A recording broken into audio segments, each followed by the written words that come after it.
So I got this thing back in July. It's used. It's a 2016. Had 114,000 miles on it when I bought it, and I bought it for $25,000. One owner, no accidents, clean Carfax, everything good. At the time of this video right now, we are at 116,320 miles. So I think I had 114,500. So I put less than 2,000 miles on it within the last 2 months. I drive back and forth to work, which is only a couple miles each way. I have done some trips. The longest trip that I've done so far, it's probably just about an hour each way. Maybe like hour and a half, hour and 45. I take that back. We went down to the river one time this summer. So the first thing I've noticed is if you want something fast, this is not it. The motor is, it's tried and true. It's a V6, but it's not fast. It takes a while to get up to speed on the highway. You're not blowing past people. It's just something that you know going into buying one of these, that it's not a fast vehicle, but the motor is known to be super reliable. Same thing with the transmission. It's only a 5-speed, which is unfortunate that it's not 6-speed for cruising on the highway, having lower RPM and getting better gas mileage.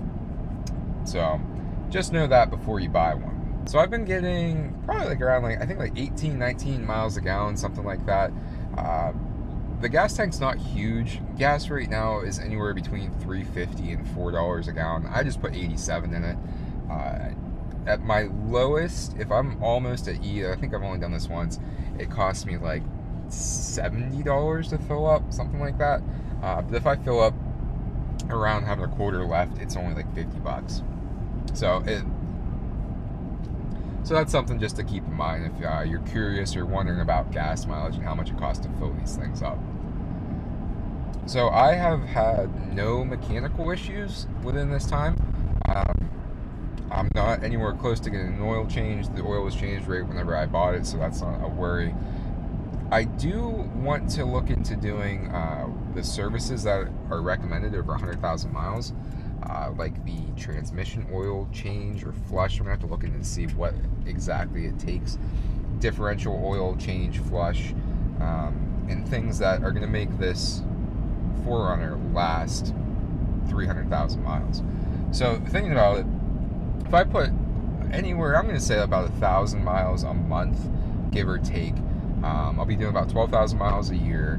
So it's going to take me a good 6-7 years to get up to 200,000, which I want to hold on to this thing for a long time. I want to keep this thing reliable and really be able to get the best value for money with the Toyota. And one thing that's kind of like popped up in my mind and whatnot with the new Land Cruisers that came out, I'm really excited to see what they're like and the features and how they compare to the 4Runner. People still don't know. They haven't released the next generation of the 4Runner. Some people are talking and saying that the new Land Cruiser might be the replacement for the 4Runner, which I highly doubt. The 4Runner's been around for so long. That nameplate has such a cult following. It would be very hard for me to believe that they would just get rid of it. But the problem is, it's from everything we've seen, the videos I've watched and the specs and whatnot, it seems like it is a mid-sized SUV, which is exactly what the 4Runner is. So I don't know if they're going to have them competing or what's going to happen. One thing I have noticed over the time of owning this, little things you don't pick up on in your 15-minute test drive when you go buy one of these things or buy any car. You don't realize things until you own them for a certain amount of time and you use them on a daily basis and whatnot. So this thing doesn't have automatic headlights. Which is very strange this is a 2016, and even up to 2023, the SR5s, SR5 Premiums, I think even the TRD off-roads don't have automatic headlights. It's not until you get up into the upper trims that you're going to get automatic headlights, which is really strange. It's not that big of a deal. One trick that I did learn, actually on YouTube here, is if you don't want to deal with having to turn them on and not turn them off, you just leave them on all the time, and when you get out of the vehicle, when you double click your lock button in the 4Runner locks, it'll automatically shut the headlights off. And one thing I did notice is it's nice when you unlock it, it doesn't click the headlights back on until you start the vehicle back up, which is nice. Now, I really, really hate the eco sign on the dash. Whenever you're not giving much throttle, or you're just coasting or cruising, or you're just getting a little tiny bit of throttle, there's this thing that pops up that says eco. And anytime you get over the threshold that you're not in eco mode, it goes away.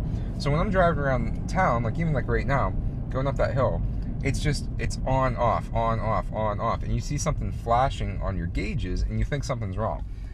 It's super annoying. I wish I could turn it off. If you know how to turn it off, let me know in the comments.